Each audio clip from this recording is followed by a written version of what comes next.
Gilgeous Alexander. Seven for three. Bang!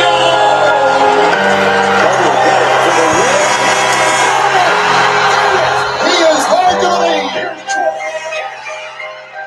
The Magic of 360 turn with the rookie. Andy down the middle. Keep that lead.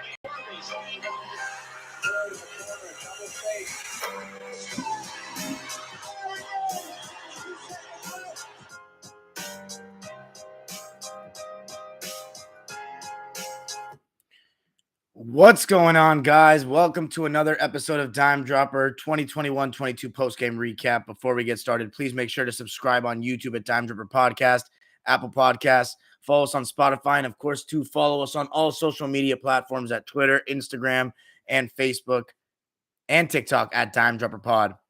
Tonight's episode, we're only going to talk about one game, but there's going to be a lot of trades that I discuss today.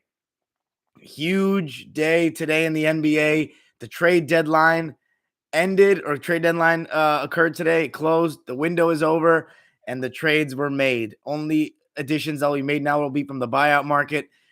Major moves made today, starting with plumber Jim Harden being traded from the Nets to the Sixers.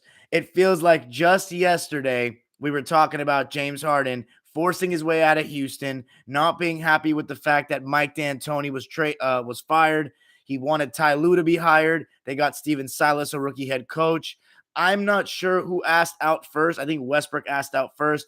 Westbrook wanted to leave. Harden was over it. He realized, look, I want to be the second best player on my team. He wants to get traded specifically to Brooklyn.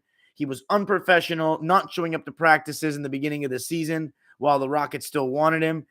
John Wall, DeMarcus Cousins expressed their frustration with the fact that he was disrespecting them as professionals.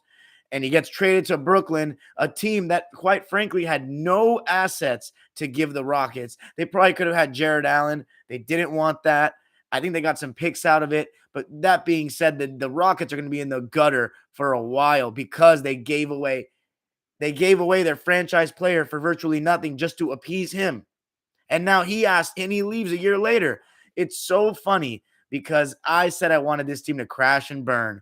And last year, the whole thing was that they did not play with each other enough, and they went into the playoffs and almost still pulled it off, but they just didn't stay healthy. So this season was the year to be healthy, and then you got the whole Kyrie vaccination situation. It's unbelievable how much of a train wreck it was, this Brooklyn Nets Big Three, the most failed super team in league history. Much worse than the 2013 Lakers and the 2004 Lakers. This supersedes anything. 16 games played in a season for these three guys together on the court. Unbelievable. And, the Nets were doing great earlier in the season. And look, the problems I think started, and I've read multiple reports today. I'm not subscribed to The Athletic or anything. So, by the way, if you guys think that I should, is it worth it? Do you recommend it? Or do you guys subscribe? Some of these high-end, sports websites or whatever, you have to have a subscription these days. So I'm only getting the Twitter feeds and all that. So Harden, he didn't want to re-sign. He didn't want to re-sign, or he didn't want to sign an extension, the 3-year extension with the Nets. He wanted to wait till after next season or after this season where he can opt out and negotiate a new contract for bigger money. Today it announced that he's going to opt in to the contract for next season, I believe. And that's going to put pressure on the organization when he's a free agent in 2023 because he's declining. Are you going to give him max money? You know what I'm saying? Is he going to get max money till he's 38 years old? So I think in that sense, it's also a big win for the Nets to get his contract off the books because you're definitely going to be down to pay Ben Simmons because he's a young player. Regardless, James Harden not signing showed to me I think to his teammates that he wasn't all in, but at the same time, you could always say that he's going for that max money later. The part where it really got weird was where the Nets have been winning this season, and then they were winning. Kevin Durant goes down. I know Harden and Kevin, especially Harden, it's clear now, had problems with Kyrie's vaccination status. And because he couldn't play, in the games, and I think maybe Harden was mad that the franchise didn't let him play, there was probably disagreements behind the scenes that they didn't let Kyrie be a part-time player earlier in the season. I mean, if they were going to just cave and let him play, they might as well have done it early in the season so they can build some chemistry on the road games. That being said, he was a part-time player and Harden's not. And, Harden's been in the league a little longer than Kyrie Irving. He's been in the league since 2009. That being alongside that, Kevin Durant goes down.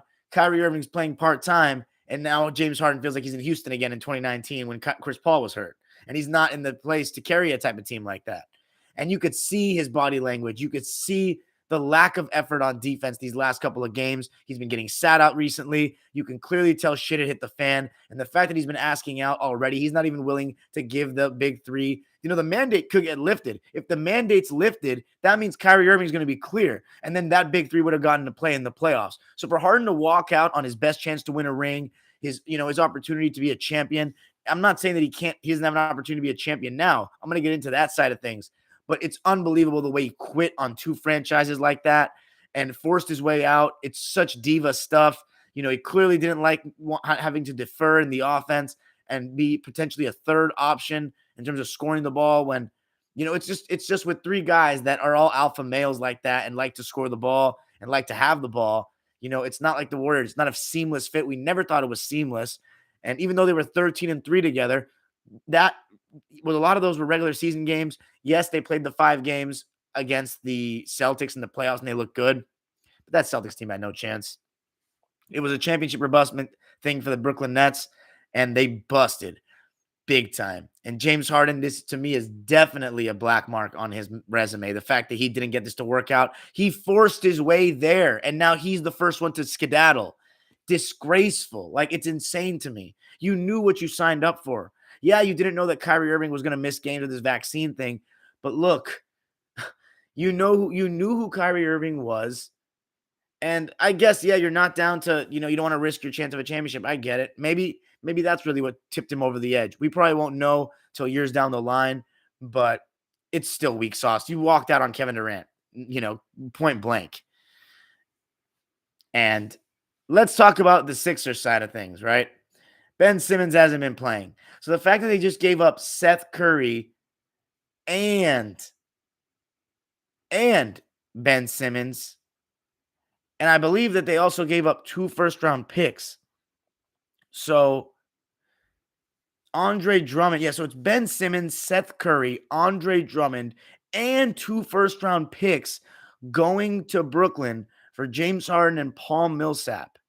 So the Nets are going to receive Philadelphia's unprotected first-round pick from this year, which will likely be 20 to 30 because the Sixers are going to finish with a top 10 record in the league. But they have the right to defer it to next year, which they probably will. And then, of course, a top 8 protected 2027 pick. So we're not going to talk about that. The point is, I think both teams made out really well with this, honestly. I think it's a very win-win trade. I think that the Nets, to have Ben Simmons now, it's going to be awesome. Not only is he going to be motivated, but he is not a guy that anybody has to worry about shooting at all. It's the opposite with him. And defense. You are going to get exactly what you didn't get with Harden. You're going to get playmaking. You're going to get playmaking, but you're also going to get length, size, defense, and a guy that's going to be okay shooting 5 shots in a playoff game. And I think that's going to be huge for this Nets team. So I think it made out great. But now the ball is in, and to get Seth Curry with that and Andre Drummond as a backup big man is fantastic. The thing is now, it's all about Kyrie Irving. You have a chance right now to win a championship for the Brooklyn Nets, the first time ever in their history. You cannot screw this up, man. I understand you shouldn't be made to take a vaccine. You're not at risk, whatever. But again, it goes back to what I said a couple episodes ago. You're being selfish, man. You're probably not going to have anything happen if you take that vaccine, but you're going to make a fan base and your teammates happy, and you're going to make life easier for your coaches. Like, it's all in that. The ball's in Kyrie Irving's court. But I'm excited to see Ben Simmons back on the court. Also, Ben Simmons, I'm not going to excuse him for the immaturity and the way he acted in Philadelphia. I understand Glenn Rivers and Joel Embiid weren't professional, but I just still think it was weak to just do that. But at the same time, it's like he doesn't want to play with them. I just think how he did it was unprofessional. He showed up to practice and all that and just didn't report to the team. whatever. You know what I'm saying? He signed a contract. He was under contract. It should be his job to try to do the best he can. But the thing is, if he does the best he can for the Sixers, then they can just not trade him. You know what I'm saying? So he got what he wanted. I just think there were certain moments that he was unprofessional about it, and it showed his lack of mental toughness to me at the NBA level. I'm not saying he's not a mentally tough human being. You know, he had to have he definitely has. Anybody that makes the league again has to have mental toughness. You know, it's just how it is. But if you're talking about the Philadelphia 76ers now, this is by far Joel Embiid's best teammate. Glenn Rivers has two superstar caliber players. That Joel Embiid, James Harden pick and pop is going to be filthy. Pick and roll, I don't think Embiid's as much of a pick and roll big. I think he's too big and just it's not smooth. But let's see how he runs with it. I also think Harden, this is the first time in his career, besides playing with Dwight Howard, since he became the insane statistical god James Harden, pick and roll god James Harden, he needs to realize whose team this is, whose cities this is. This is the process. This is Embiid's team. You're going to have to feed him the ball in the post and be okay with sitting outside of the three-point line because he's allergic to moving without the ball. The Sixers have a great chance of going to the finals now. They also, I think the expectation, if I'm a Sixers fan, conference finals or bust, at least conference finals. Then next season, you have a chance to start from scratch with Harden and Embiid and have a full off season. Just like that, but you never know. Harden could ask for a trade in the middle of next season, just like he did with the Nets. Because I said the same thing about the Nets last season. That guy, I don't want to hear him in any top 3 shooting guard conversation ever again. For me, likely after this, if he never wins a ring, he'll never be in my top 5. I don't care how talented he is. I just don't mess with him. Like, I don't mess with him. I don't think that anybody would like to have him on your team because I think working with others, I think that, a lot of people, it's their basketball skill, their impact on the floor that matters. But I think that a relationship with other people does impact you on the floor. And I think working with others and how much I'd want to have you on my team as a player or GM matters as well in this stuff too. And I think that's where Harden is just, that's why I didn't want the Clippers to get him, man. I just want him away. I don't want him anywhere near my franchise. But if you're a Sixers fan, you got to be excited. That being said, you got to be excited because you're going from Ben Simmons, who wasn't playing, to now James Harden, one of the best offensive players in the history of the league. Even though he's declining, him and Joel Embiid now is going to be filthy. It's going to be filthy. But you know what I think about the Sixers, guys. Glenn Rivers is going to find a way to screw it up. I don't think they're going to make it past the second round. You can bookmark it. You can screen record it. You can save this video. I don't think they're making it past the second round because Glenn Rivers is going to find a way to screw it up, and Harden will find a way to screw it up as well. Embiid, I still have my doubts about him. He's never made it out of the second round. He burns out as series go and as the game goes on. And I know he was injured last year and had a great playoffs the last 2 years, but he didn't really have much to lose in that bubble series against the Celtics. He was clearly outmatched. And then this past season in the fourth quarters of games, you can go back to my recaps. He kind of burned out and settled for long jump shots. But those are the trades. The huge news, James Harden sucks. I like the Nets now, guys. I am back to being okay with them winning a ring, and it's all good in the hood. Now that's transferred to the Sixers, who I already didn't like, but now I really hate them because they're my least favorite player and my least favorite coach. Let's talk about the other moves that were made around the league. The Boston Celtics strengthening with a trade Richardson of Spurs for Derek White. I like Derek White's game. He can shoot the ball. He can hit the mid-ranges. He can hit floaters. Solid going to the rim. Solid ball handling isolation package. He's good in pick and roll. Can hit from all over the floor. And that, you got to go over screens with him. I think the only thing with him is his consistency. I don't think he's that consistent probably because otherwise I think he'd be an 18-point-a-game scorer. And then I don't know what kind of defense he plays because I don't watch him every night. But I think it's definitely an upgrade for the Celtics, whose defense has been good. They need more spacers, more three-point shooters, and that's exactly what they got. They also bought out Dennis Schroeder or waived Dennis Schroeder, which is crazy because I picked him as sixth man of the year, and that take aged like milk. He did not work out, and Dennis is really in the mud right now. But I honestly think the Clippers should look at him as a backup point guard, and I wouldn't be surprised if the Lakers actually go after him and get him back to try to bolster their perimeter defense. But I think I would be really fine with him being an Eric Bledsoe replacement. It's another guy that can score off the bounce. So I would be fine with taking him up. But it's interesting that the Celtics traded him. The Celtics also brought back one of their own, and that was Daniel Tice returning to Boston. So the Celtics sent Dennis Schroeder, Bruno Fernando, and Enes Kanter to the Rockets for Tice. But the Rockets are going to waive Kanter. So I'm sorry, they didn't buy out Schroeder. They traded him to the Rockets. So the Rockets, again, because of what James Harden did, because he not only asked out, but said, I only want to be traded to the Nets. I think the Sixers were actually on board as well. But I think he mainly wanted to be traded to the Nets, and they sent him that way. I remember talking about James Harden for Ben Simmons last year, if I'm not mistaken, with the Rockets. I think we did talk about that, if I'm not mistaken. But, I mean, it is what it is. Daniel Tice, though, with Al Horford and Rob Williams, I don't exactly know where he fits. I think Al Horford starts, though, alongside the Time Lord. So having Daniel Tice as extra assurance will be fantastic, especially with Robert Williams. He's not the guy that plays every single night. He misses a lot of games, more games than he should. I think the Celtics got better, and they're also on a roll. Another team that's on a roll is the Toronto Raptors, who got rid of Goran Dragic, who didn't want to play there. And Raptors fans that I've talked to on Twitter and they don't like the guy. Didn't want to play there. He said he had a higher ambition on some Andre Iguodala Grizzlies shit. So the Raptors acquired Thaddeus Young. He's going to be a backup big to come along with Precious Achiuwa off that bench. So I think that'll work out okay for the Raptors, who are flying, by the way. Pascal Siakam playing the best basketball of his career right now. Freddie VanVleet, an all-star, which we'll see in a couple of weeks in the all-star game. Gary Trent Jr. had 42 points tonight, and they have an easy schedule to end the season. They've had 2 easy games in a row. It was Oklahoma City last night, Houston tonight, and they got the job done. They're winning games. I think they've won 8 games in a row. They're 31-23, and Pascal Siakam had 30 points tonight on 13 of 19 shooting. Gary Trent with 42 points tonight. So they're flying. And then the last trade I want to talk about before we get into the Clippers actually involves both teams tonight. Kristaps Porzingis. I think that was the biggest trade in terms of shock factor to me today. I really thought that Harden would probably get moved, but I did not think that Kristaps Porzingis was going to be traded. The Dallas Mavericks got Kristaps Porzingis in 2019 in midway through the 2019 season, but he really started in 2019-20 as Luka Doncic's second star, and he has failed to reach those expectations. One thing I've noticed about KP in the beginning of his career, I was thinking maybe he could be the next Dirk. He's a 7'3" guy that can shoot. It seems as though exactly like what I talked about, and is the NBA getting better and better? Exactly what Kobe Bryant said.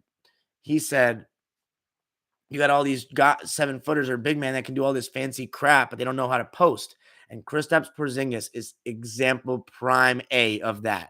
He has a great jump shot. He shoots from 30. I've been to games and in my vlogs in the playoffs where he's shooting shots from 30. He has great ball handling. He's like a tall guard, but he can switch Reggie Jackson and Marcus Morris Sr. onto him, and he doesn't know what to do. And that's a problem in the pick and roll when Luka gets switches. You have to have a big man that can punish you. Or else, if you're not amazing on defense, which Porzingis is solid, he's not as good as he was once with New York. It's just, he got injured in 2020, right? He gets injured very frequently.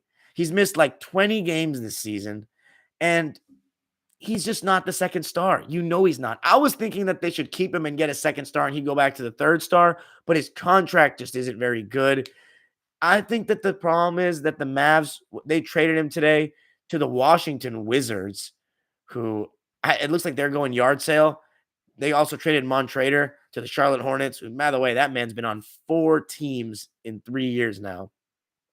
But Montrader going to Charlotte, which is a really solid pickup, actually, because he's going to play in the play-in game. And maybe, I don't think the Charlotte Hornets going to make the playoffs, but they'll be in the play-in game again. And Montrader can really help. And the Wizards had Thomas Bryant, and they have Rui and Gafford. So bringing in Porzingis, honestly, is going to be interesting. It's going to be good.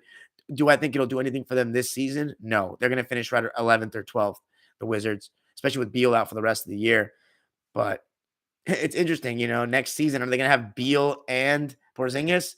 But anyway, the package going the other way was Spencer Dinwiddie and Davis Bertans. And Spencer Dinwiddie has not been the ideal fit. I talked about that when they played the Clippers. It's very clear he's not a fit for that team. He's not comfortable without the ball. He does not look good this season. He does not look 100% after that ACL injury. Or maybe that's who Spencer Dinwiddie is now. Doesn't have the same burst, not making shots at the same frequency. He looked just not very confident when I watched him. His role is weird. Like, he's starting for that team, and he played well in the beginning of the season. But when Beal plays, he and Those two don't really get along. And I heard that there was friction in the locker room, that Dinwiddie and Beal didn't get along. It does give the Mavericks another shot creator, pick and roll guy besides Brunson. But that's the thing. That's all they've got because Hardaway's out for the season. So it's Luka, Brunson, and Hardaway and Dinwiddie, Spence. Those are their shot creators. And there's no other shot creators. Can you win a playoff series like that?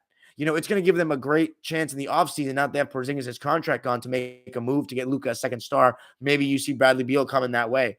Maybe you see Bradley Beal coming to the Mavs. But then again, that's two stars that don't really guard like that. I think Luka's effort is, and I'll talk about it when I talk about the game tonight, is much better now. I think Kid's done a good job with that. But you don't want to have your best players being two guys that aren't good at defense. You know what I mean? I think you should have one that's pretty good at defense. And I don't know if Beal's that guy, but we'll see. We'll revisit that in the summer. The Mavs, though, I talked to a couple Mavs fans in the spaces today, and they were really confident in Jalen Brunson. They were saying that, he's going to be the second guy. He's going to be able to go off in the playoffs and help Luka get out of that first round finally.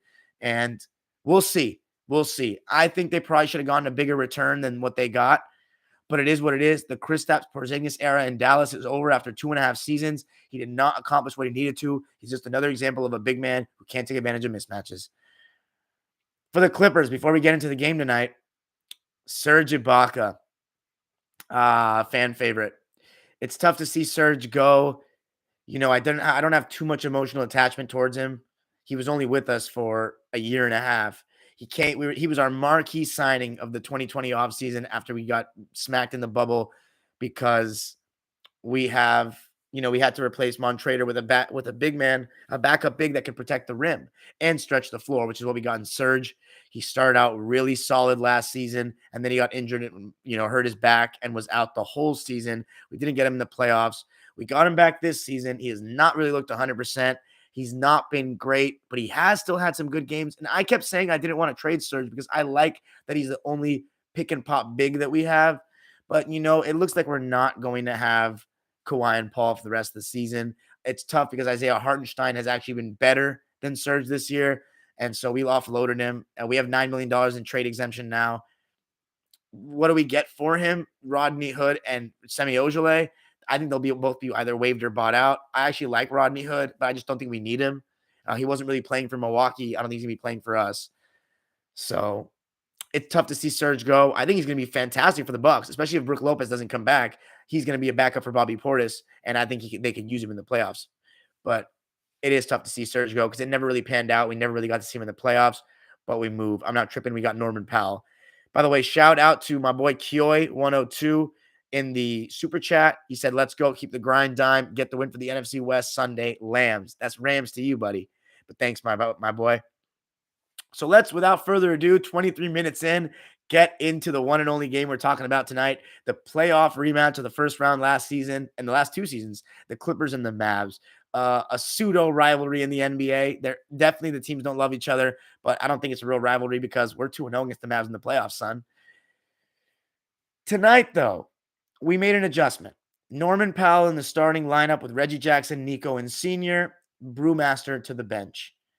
That gave us Luke Kennard, Terrence Mann, Brewmaster, Isaiah Hartenstein off the bench, which is fantastic. It's deep, all good players, and Rocco. So a nice 10-man rotation. The Mavericks, though, we saw something tonight that we saw in the first 2 games of the playoffs last year. What's going to be your strategy guarding Luka Doncic in high pick and roll? And tonight we came out going switch. So you know what that means. Ivica Zubats on an island with Luka. And he was going step back central, just like the playoffs last year. And he was scorching. And it wasn't just Zoo. And Zoo did a good job contesting like he always does. But again, it's Luka. You know what I'm saying? Zoo can't guard Luka. A lot of guys can't guard Luka, but 7-foot Zoo can't guard Luka. And I'm not blaming Ty because it's a regular season game. He's throwing it out there and he's saying, look, I'm going to be fine with Luka beating us. I'm going to limit the other guys because you don't really have other guys. If Luka keeps shooting, nobody else gets in rhythm. We'll be fine. We'll beat you as a squad. We'll beat you 5 versus 1. Luka was hitting everything though. Literally everything. But I did like how in the beginning of the game, we were actually making Luka work a little bit on defense by going to the Marcus Morris Sr. matchup against him. Luka against Senior was the weak link in the defense for them.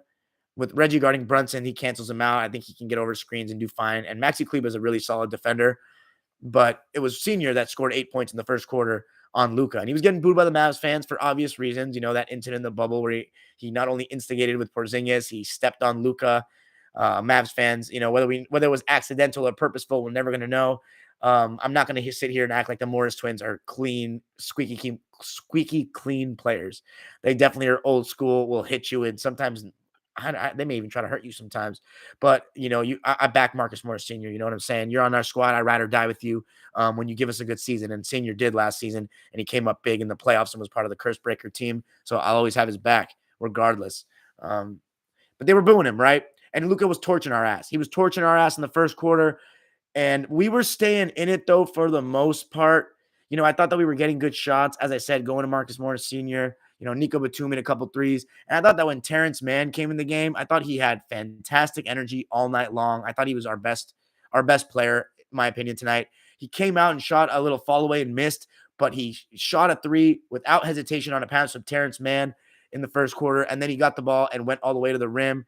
And I liked how he was aggressive in transition as well. So I just really like what I saw from Terrence. But Luka Doncic having 28 points in the first quarter actually ended up being the difference in the game because they actually won that first quarter by 8 points, 36-28.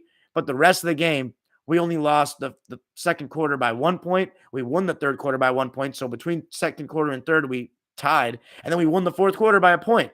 So it was really that first quarter where you just got to tip your cap to Luka. As the half went on, though, at one point we went drop coverage and Zubac stepped up. And again, and this is a problem when guys with people in this small ball NBA, one of the problems with drop coverage is when you have a guy, the big man is playing in between ball handler and the roller, and you have a guy like Luka where if you're Zubac, you're going to need to step up because Reggie Jackson, whoever's guarding him, is going to be a step behind on the screen. If they're not good enough getting over screens and have length to disrupt him, you're going to have to step up for sure as the big man, or else Luka's going to have a line drive. When Zoo steps up, Luka's got the presence of mind to throw that lob pass to Dwight Powell. And the problem is when you don't have traditional power forwards and your second tallest guy is Nico Batum, that rotation is not only coming from the deep corners, he needs to be making that rotation and go up in the air to deflect the pass from the Dwight Powell's, the lob threat. And that's what makes it hard. Where back in the day, you have a power forward down there that may be dislodging him before he even goes up or able to get a hand on it easier. So that's what makes drop coverage really tough with a guy like Luka and a great passer and a lob threat with shooters all over the floor. So we quickly abandoned that and then started going blitz. And that started working a lot better. The only thing was we were down 36-50. We were getting a lot of good shots. Amir Coffey, he's been struggling with his shot lately after having such a great stretch of games. He only played 14 minutes tonight, and he was 0 of 5. He missed a floater, good look at it, missed a couple threes that he also had good looks at. And then, Kennard missed an open three in this stretch that I'm talking about where we just could not score. Hardenstein was 1 of 4. He missed 2 or 3 of his little push shot that he usually makes, no issues. He only made 1. And I know it's in one of them was just open. And, sometimes with Luke Kennard, you just expect every 3 to go. But that stretch where we didn't score, it was 36-50. But I'll tell you guys when we got back in the game. We didn't fully get back in the game, but what we did was we started inching back closer when Luka was out. But when Luka came back in and we went through that drought, they extended the lead to 14 points, 50-36. With Jalen Brunson as their only shot creator in the game. Norman Powell didn't score in the first half, and that hurt us. He's our best scorer. He's our best player right now. So Marcus Morris Sr. and a little bit of Reggie Jackson were really the only ones that were scoring for us much in that first half. And Luka was torching us. But when we went blitz, we did a lot better. We got a turnover on Luka at one point as well. He had 7 turnovers, Luka. And one of them was when we blitzed him in the first half and got an interception, got on transition, and I'm pretty sure we scored off of it. But 2 times towards the end of the half, Nico Batum, when we blitzed, had a late rotation where he got scored on. One of them was an and one, I believe, to Maxi Kleber. The other one was a layup to somebody else. And we entered the half down 9, 59-50. Second half, more of the same. We came out and blitzed Luka more. and he didn't score as much as the game went on, but the other guys were making shots. Like Dorian Finney-Smith, he made 2 threes. He was 2 of 6 from 3, but he made 2 big shots, and he was 5 of 10. Reggie Bullock, same thing as Dorian Finney-Smith, 2 of 6, but he still made 2 of them that I remember. And then Luka was obviously hot from deep, but even Frank Ntilikina made a 3 at one point. So the Mavs, it just felt like they were making the right plays in the second half, and Norman Powell did start heating up. And I think when the Clippers came back, it was later in that third quarter when the Mavs are over the limit. And I remember thinking to myself, are we going to put pressure on them and the ref and put pressure on the Mavs and the refs? Are we going to try to get to the line? And we actually did try to get to the line. Reggie Jackson tried to drive. Somebody was hand checking. They called a foul. He went to the line. And again, that stops momentum for the Mavs. That gets us points. That gets us to rest. That gets us to set our defense up. And that gets us to slowly gain momentum and start feeling ourselves as the score gets closer. Defensive effort gets higher. Anybody that knows, when you're playing, and you see that score getting closer or it's game point, you already know how it is. You tighten up on D. And that's what happens with momentum, especially when you're taking a team out of, when a team gets a stop and they're coming up the court, possibly with a mismatch in transition or just with a little pep in their step off a miss, it's much different than taking it out and coming up off set defense. So we were getting to the line. Norman Powell was getting to the line. Nico Batum went to the basket twice and scored. So we were putting pressure on that Mavs defense, and we cut the lead down. Especially what was huge about it was we cut the lead down when Luka was in. So when Luka went out for his rest, we cut it down even more. And Terrence Mann, as I said, was a part of that. And Robert Covington even had a nice little floater with 9 minutes to go in the game. So we came close, 94-90, but it just kind of slowly started spinning out of control. I thought that the refs, by the way, I wanted to make a point about them. I thought they officiated a fairly physical game pretty well. I thought they actually did a pretty good job. I thought there was 1 or 2 calls that favored the Mavs that were a little interesting against Luka. I also thought that there was 1 call in the first half where Norman Powell went to the basket and it was a clear blocking foul and he was clearly going up and they called it side out of bounds. It was an obvious 2 free throws. And that made a difference in the game. Straight up made a difference in the game because the game was close at the end. And one possession makes a difference. But Norman Powell did get injured in the second half. I think he twisted his ankle on a landing. And I really hope it's not serious because he's literally our best player. He just got here. We cannot have him be injured if we want to stay in these playing spots. With the addition of CJ McCollum, who made his debut today in New Orleans, I saw he made his first shot. They did lose by 15 to a very good Miami team, but it's going to be interesting to watch CJ McCollum play for this team. Hopefully I'll watch them play so that I can give you guys recaps of how they're doing because that's an interesting team now. But they're going to be on our tails, and the Lakers are probably going to be on our tails, even though they're playing like Dookie and they lost the Blazers last night. Oh my God, I didn't even watch the game, but no Westbrook. So for it's all Russ's fault crowd. Yikes. And the Lakers are sitting on their hands today, man. They're going to have to, they made their bed. Now they got to lay in it. But back to the Clippers before we end it out here. We were there, guys. We were there, but ultimately, Luka Doncic came back in and he made it happen. He made it happen. It was a 5-point game for a good amount of time. We had a couple chances to get it to 1 possession, and we did on a flagrant foul that Maxi Kleba had. 94-97 with 7 minutes left was the closest we got.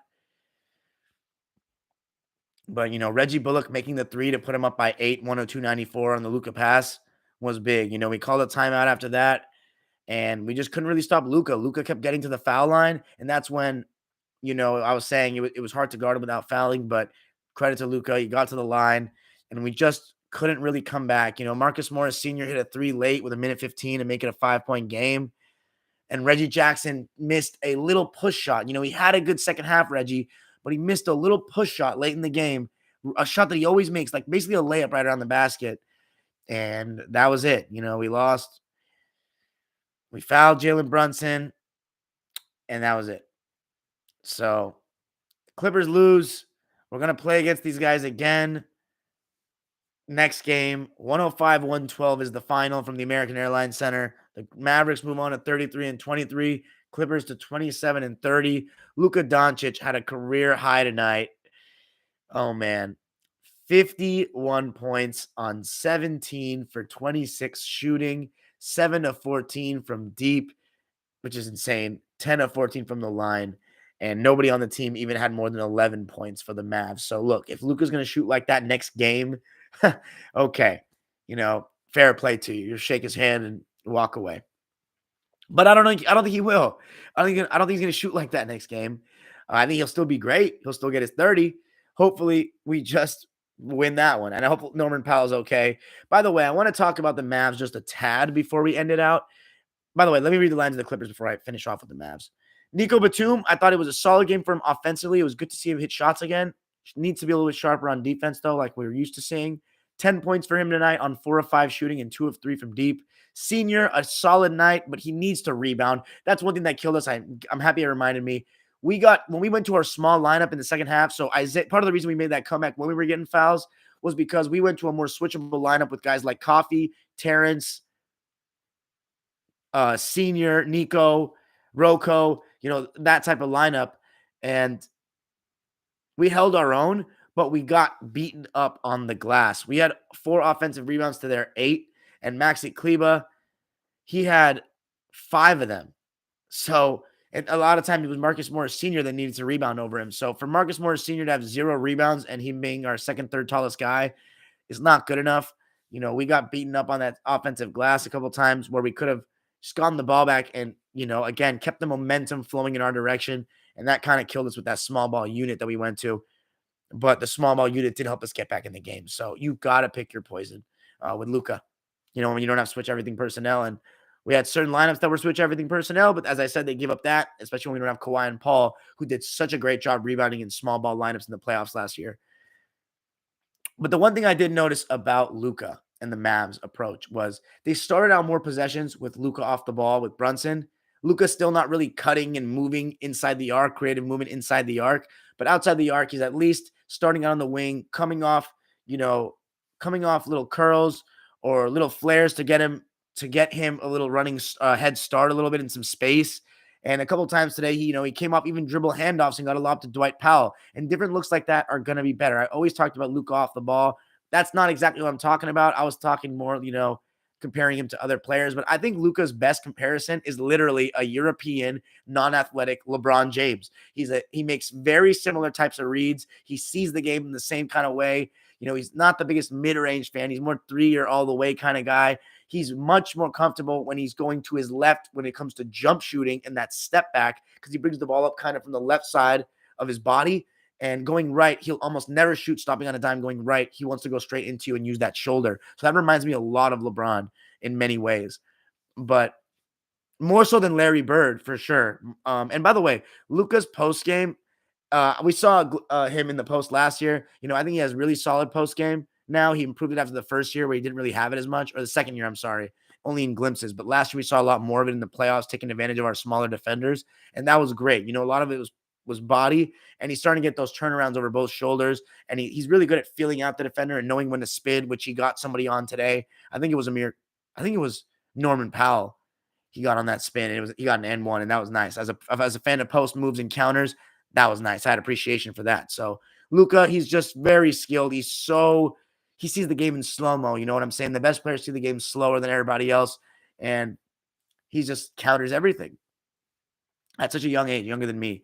And another thing is the defensive effort for the Mavs. They were much more physical, and I noticed one thing they did was they were fouling us hard under the basket and taking their fouls. You know what I'm saying? I think part of the reason I say this a lot is why fouls are down in today's NBA is because teams just don't want to foul. Like, people can take fouls on fast breaks because they're not using up their fouls. They're not trying to guard. They're not making guys earn it at the line sometimes at the rim. You just let guys go. Sometimes there's no help, half-ass help. Like, no. Sometimes they just want to go up vertical all the time. Sometimes you got to send a message. And I think that a couple of times they hit Zubats hard tonight.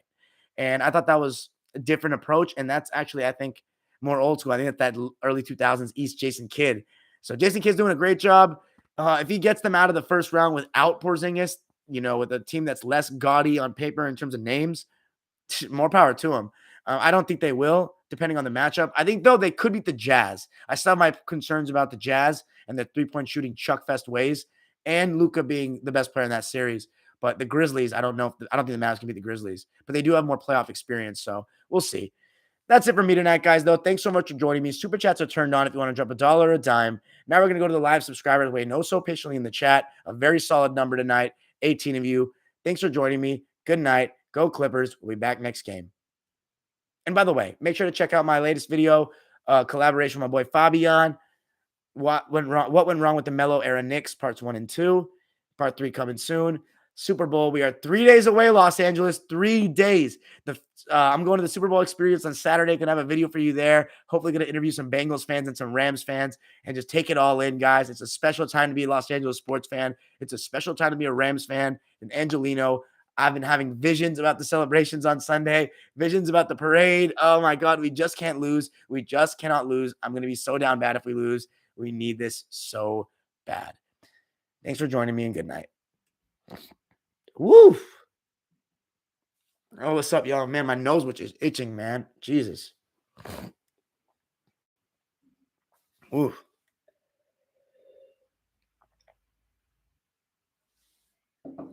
Let's read the comments.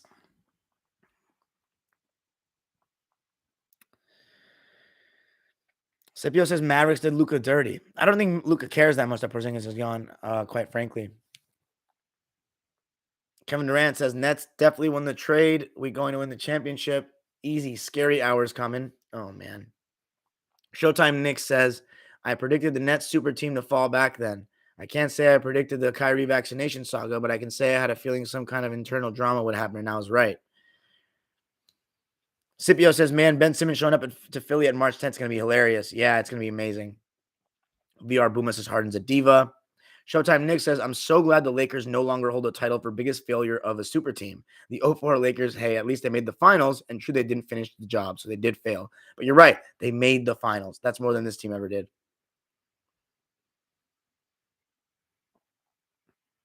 Scipio said, Showtime Nick, nah, Lob City has always been worse than y'all. Lob City was in a super team? What the hell? We didn't have a third star.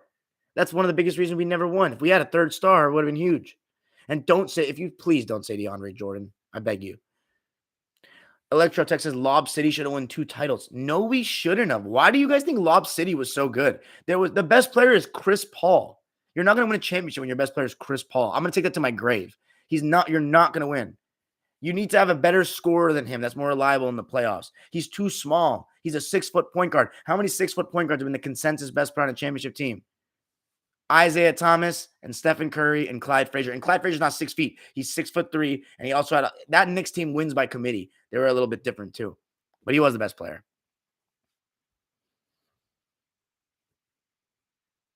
3 superstars, Scipio couldn't get back. DeAndre Jordan is not even an all-star, guys. He was an offensive liability with the ball. He couldn't shoot free throws to save his life. He had poor defensive IQ. He was just a really good shot blocker, rebounder, good help defender. But then he became so obsessed with blocks and rebounds that he wouldn't even guard half the time. He would just get caught in no man's land on pick and rolls. He would not be able to guard in space. He was overrated, bro. He's one of the reasons we never won. He's one of the reasons we never made the conference finals. You're right, Scipio. We did have CB3, Blake, and DJ on their primes. Electro Tech, Paul Griffin, Jordan. You're out of you're crazy. Jordan, you guys are really being serious right now. Scipio, they were clearly superstars. Man, I don't even know if Blake Griffin was a superstar because if you put him on his own team, he's a first-round player. Like, dead ass. I'm serious. Chris Paul was the only true superstar. If you want to throw in Blake there for 2014 and 15, sure. But DeAndre Jordan's not even a star. You know why the only reason he made the All-Star team is because Chris Paul and Blake were injured and they had no other choice. Like Chris Paul and Blake were injured, so they were like, okay, someone's got to make it from the Clippers. We're going to throw DJ in there. Showtime Nick says James Harden's no better than the 8th best shooting guard of all time. I like it. Not better than Sam Jones. Electro Tech says Chris Paul should have played that 1-year rental with Clippers and then signed with the Lakers. Dude would have 2 titles right now with Kobe. Oh my God. Okay. Yeah, Showtime Nick is like checking y'all. DeAndre Jordan, a superstar, stop. A one-time All-Star. A one-time All-Star that only made it because they had to pick somebody from the Clippers and Chris Paul and Blake were injured. Not because he was playing like an All-Star. He was not playing well enough. His best 2 seasons were 14 and 15, as evidence from our record. I will just give this to DJ, though. He was always available. He was an amazing rebounder. I mean, he would be the best rebounder in the league today, in my opinion, but that's not saying anything. The skill of rebounding is lost, totally lost. It's nothing. Like the 60s rebounders, like I can name like 10 rebounders from the 60s that are better than anyone today. Jokic is good though because he has really big hands. But like Andre Drummond, like I remember one of my friends in college, shout out to my boy, but I remember one of my friends used to say Andre Drummond, best rebounder ever. And I'm like, dude, are you fucking crazy? Like, do you think he's even, first of all, he's not even on Dennis Rodman. Dennis Rodman Galaxy as a rebounder. And then Russell and Chamberlain and Thurman are in a class of their own. But anyway, I am lagging says this is all Kyrie's fault. Harden can't deal with a part-time player. Fair enough, but I wouldn't put it all on Kyrie. You got to suck it up, man. You still got, it's not like you got nobodies on your team. You got Kevin Durant. You got to fight it when your player gets injured. That's what you signed up for, bruh. It's just like all these stars want to be pampered to, man. Like besides Giannis, Dame, Steph Curry, like Luka, Jimmy Butler, these guys all want to be pampered to. Like it's just so absurd. Like they're such divas, dude. So over it.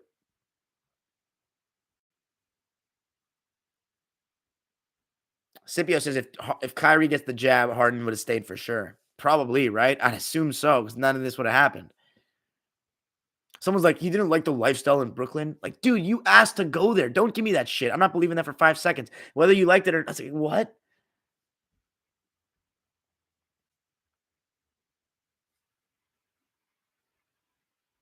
Wow, Collins Dang is saying the Lakers are the worst. You have one of the best ever to do it, as well as Hall of Famers in AD and Russ, and are currently 9th.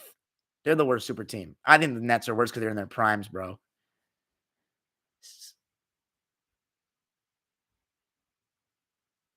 Electro Tech says Russell Westbrook's probably the worst signing in the history of the Lakers. I'd say Steve Nash or Luol Deng.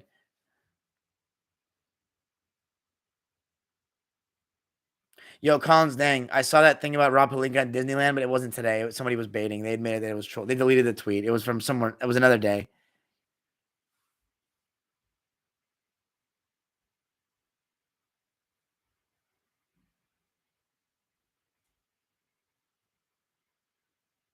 Electrotech says Lakers should have traded Westbrook for a bag of potato chips. Electrotech, what you're not understanding is the salaries, my boy. They need to have salaries that matched. And Russell Westbrook's getting paid $44 million. Mike Swisher says Lakers are booty cheeks. They should have traded Russell East Brick for Wall. What they tried? They tried John Wall and Chris Haynes said they tried John Wall and a first runner for Russ, and they declined. I would decline too.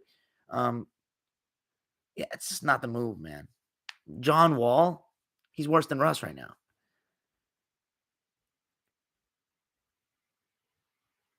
Showtime Nick makes a good point. He says, no denying LeBron's a diva that gets excuses way too much, but Ben Simmons, Kyrie, and Harden make him look like an angel. Damn right. He makes him like a consummate professional. Stipio says, oh yeah, I've always thought that Trey stands and Hawks fans are delusional. Heat fans actually blow my mind. They said Jimmy going to lock down Harden and Bam going to shut down JoJo. I mean, we'll see, Scipio. The Heat are not to be messed with because they are an organization that plays together. They move the ball. Spo's one of the best coaches in the league, and they have a great front office with Pat Riley, Mickey Arison, top down. Heat culture, baby. Showtime Nick says the Knicks are about to beat the Warriors. That'd be one of their best wins of the season. Scipio, dude, your takes are not good tonight, my guy. I'm sorry, but he says Celtics trade doesn't matter. They have a coaching problem and a lack of defense. Dude, they're like a top 10 defensive team in the league. What are you talking about? Defense is not their issue. The problem is their offense. It's just Jason Tatum and Jaylen Brown taking turns doing pick and roll. They never learn when to stop shooting threes. They generate a ton of open looks, but they don't have good enough shooters. That's why Derek White coming is big. And Daniel Tice isn't bad. I mean, remember, he can stretch the floor a bit. What Scipio says hashtag free Luka. Do you understand that this move was made so that they have a better chance of getting a star in the offseason, bro? Scipio taking mad L's tonight. My boy Will says KP's growth was/is a bell curve. Funny. Scipio says they literally did Luka dirty with that KP trade. I just don't know how they're going to take the Mavs over the hump. Bro, Luka's fine. He's not tripping about KP. Do you honestly think that they made that trade without Luka's approval? I don't think they did. I already saw my boy Kioi. Ja'Cory Marshall says, Dime, people forget that Kyrie's still part-time. Durant's injury prone, so Simmons going to be alone at times. I agree. I said that. Right, Chowdhury says, Darian, would you rather Glenn Rivers and Plumber Jim win the chip or LeBron win his 5th? Oh, my God.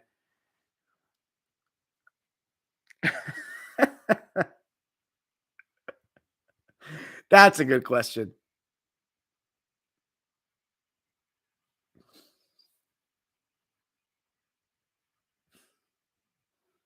Honestly,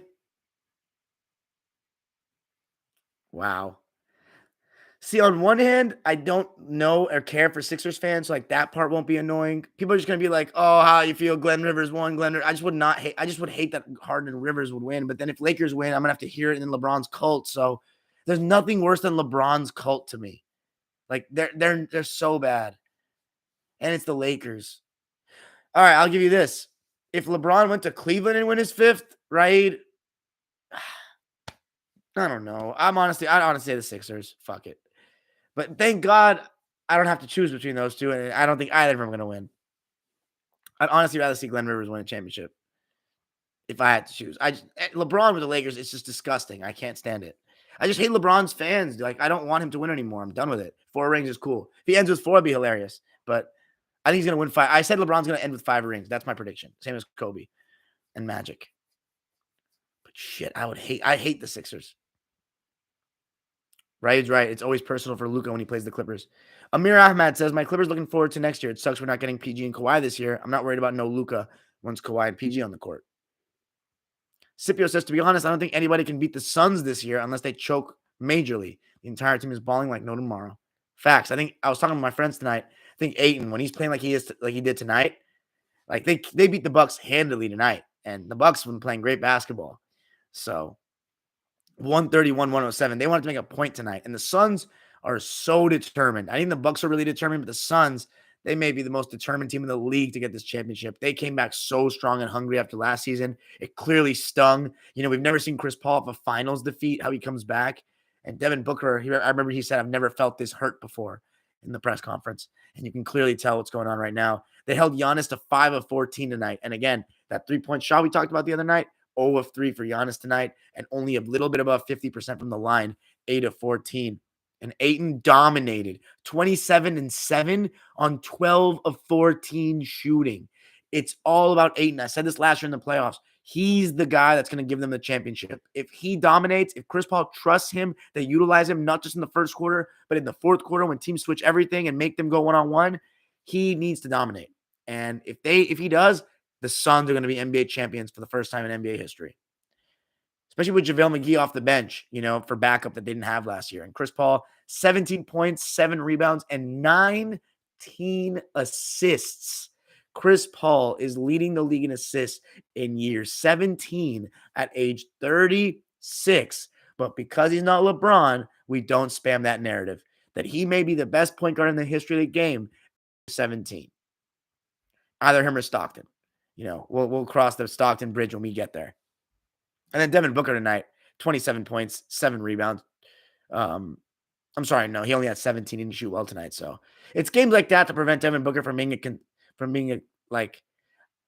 I think he's top 10, but he's like fringe top 10. You know what I mean? But he can be higher and move up in this playoffs. Let's see. Amir Ahmad says CP3 needs to stay healthy. Hold on. CP3 needs to stay healthy. He was hurt last year. If he's healthy, they win the chip. I disagree. I think that he was fine by the finals. He killed against the Nuggets. He clearly wasn't 100% against he wasn't 100% the first 2 games against the Clippers, I guess. But in game 4 and 6, he played great. In game 1, he dominated the Bucks. So we're not going to make excuses for him. He wasn't 100%. He lost and made mistakes that were age and just mistakes he's made in his career. And it is what it is. Scipio says it didn't matter who Giannis and Drew guard. They can just pass the ball and get the buckets anyway. It's not that simple, my friend. Ryan Chattery says Bucks and Warriors can compete with the Suns. I don't care that the Bucks got blown out tonight, and Warriors without Clay already beat the Suns twice.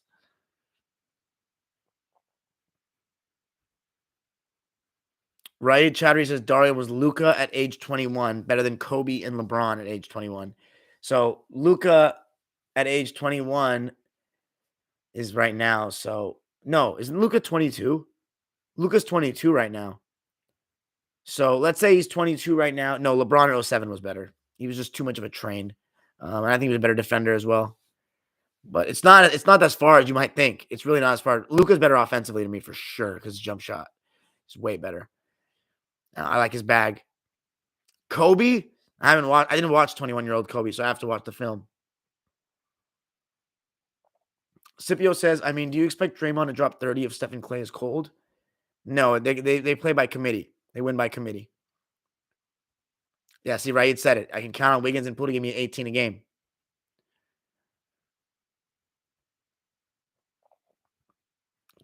Scipio says Jay Crowder. Jay Crowder's not giving you 25, bro.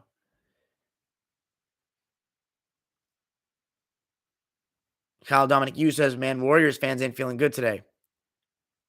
Raid says Andrew Wiggins is a legit all-star this year. Kyle Dominic Yu says Blake and DJ were honestly nothing without CB3. I disagree. I think Blake was. DJ no. But Blake was. He's a talent. Kyle Dominic Yu says, I guess Blake a little bit, but it was short-lived. Yes. Fue Boomer says Glenn Rivers plus James Hardhead. God, what a glorious choking duo. I'm so happy Harden went to 76ers so I can see the epic meltdowns. Facts. Right? Says I want to see a Nets Sixers playoff series so bad. That would be must-see TV. I'd enjoy every second. I would root for the Nets hard. Showtime Nick says the skill of rebounding is lost today. I mentioned that in my Julius Randle video. He's averaging 10 rebounds per game, but they don't fight for rebounds like they used to. That's actually a good name that's good at rebounding in today's game is Randle. Because I saw with the Lakers, he actually fights and he's strong. He goes for it. Jackie says, do you think the Lakers should trade LeBron? No.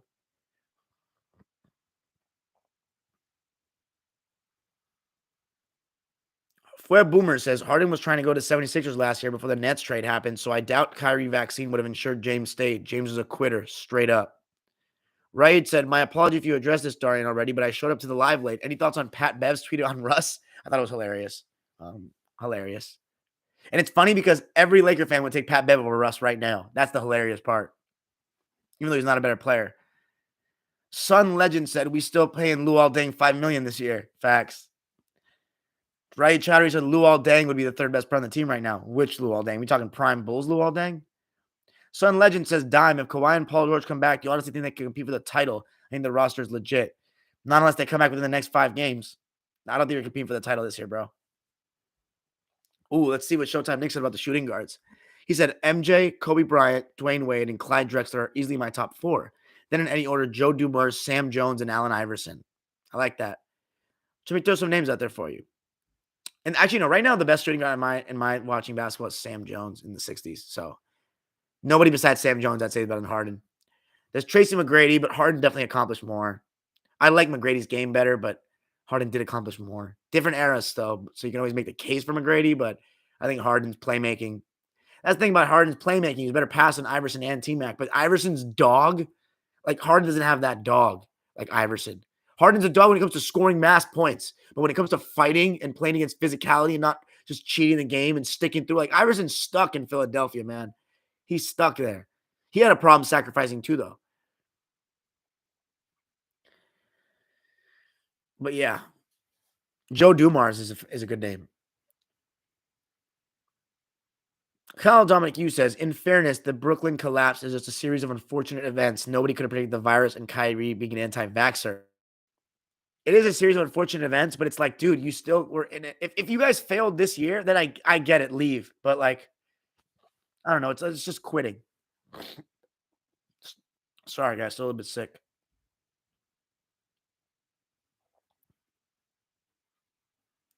Scipio says, imagine getting 44 million putting up bench player efficiency. Bench player efficiency? His efficiency is not that different from last year, guys. Right, Chowdhury says Russ stands are the worst. I don't think they're the worst. I think there's a lot worse. I think Harden stands are worse. I think some Curry stands are worse. I think stands in general are just all bad. Like, they're just all bad. Fue Boomer says, one thing I always give credit to Katie slash LeBron for that they always played out their contracts and never quit mid-season, just the end of the season. Well, LeBron quit in 2019, but he didn't quit on the franchise. He just quit on that team. After the trade for AD didn't go through, he knew he was not 100%. And he knew they weren't gonna make it past the first round, really. So he chalked it up. St. Nicholas says that KP trade was awful. They're stuck with Bertans till 2025. Let's see how Bertans works out, though, for them. That's another shooter. And then it's not like they have to keep him. They're going to keep him for sure until then. I don't think the Mavs trade is going to end up being that bad, guys. You have to think about what it's going to do in the offseason. Right? It said, Darian, did you see the All-Star draft? I did. It was pretty funny with the whole Harden thing. I know, Kyle Dominic Hughes says, I know Warriors probably have the best shot at the end, but as each day goes by, the Suns look more and more unstoppable. I know. I feel you on that, Kyle. Right? It said Plumber Jim was picked last. KD really took Rudy Escar-Gobert over him. Yeah, you knew it was going to come down to those two, right? It was hilarious. Ja'Cory Marshall says, hated Simmons, but now I hate 76ers. Can't stand Harden. Right? It says, facts, Darian. CP3 does not get enough recognition for what he's doing this late. Kyle Dominic Hughes says, that's really hilarious. LeBron and CP3 are almost same age, and it's only LeBron where they keep saying he's 37. Facts. LeBron won the chip in year 17 at point. He's the greatest year 17 PG player ever. I think 2013 Kobe was better, personally. I just think he was better. I think if he would have played with that Anthony Davis, I think he would have won too. But that's my opinion. I think it's the most safe answer is LeBron was the best player year 17 because he won the Finals MVP and he had an amazing year. But me personally, I thought 2013 Kobe was better. That's just how I like Kobe's game better. But I guess, yeah, LeBron did play point that season. So, yes, you can say that. ZZ Vision said, did you talk about how you think the East stacks up after today? Not as a whole conference, but I did talk about the Sixers and the Nets. I think the Nets have a chance, and the Sixers got a chance, but the safest are the Bucks and the Heat because they're actually playing all the games. And I'm still going with the Bucks to come out of the East right now. I think it's gonna be Bucks versus the winner of Suns Warriors Conference Finals. That's what it's looking like. Showtime Nick says Kobe in 2001 was definitely better than Luka right now. Kobe dropped 48 with 16 rebounds against the Kings in 0-1 in Game 4 and followed that up with 45 in Game 1 against the Spurs. Oof, 2001 Kobe. You're right. Showtime Nick says, I do watch Knicks games, though, and I don't think the lack of effort is the problem. He just gets discouraged too easily, and I've seen him get many typical modern easy rebounds, too. Fair enough. You can't get discouraged easily if you're the leader of the Knicks, man. That's a big responsibility, especially when you have playoff expectation. Mazda said biggest winner from the deadline. Definitely Philly. Definitely. And then maybe you can even say that at the Nets. Mark Angelo Rosales says why the Clippers let go of Serge. Then Serge of the Bucks. What an awful trade. It's because I think that we didn't want to have him next season. I think his trade value may only go down after the playoffs. I think they were like, you know what? We're not competing for a championship this year. It's going to let us not have a complication with Isaiah off the bench. And they got money off of it. $9 million in trade exemption now. So we'll see. That's why we did it.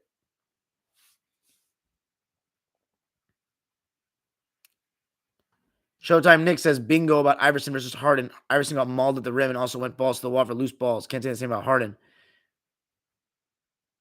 Atomic says Kyrie was a flat earther. Nothing he says or does should come as a surprise. Fair. Kyle Dominic Hughes says, didn't AI's career kind of end because he didn't want to come off the bench? That's exactly why it ended. Let's see. Iverson, that was in year 13. Harden's now in year 13.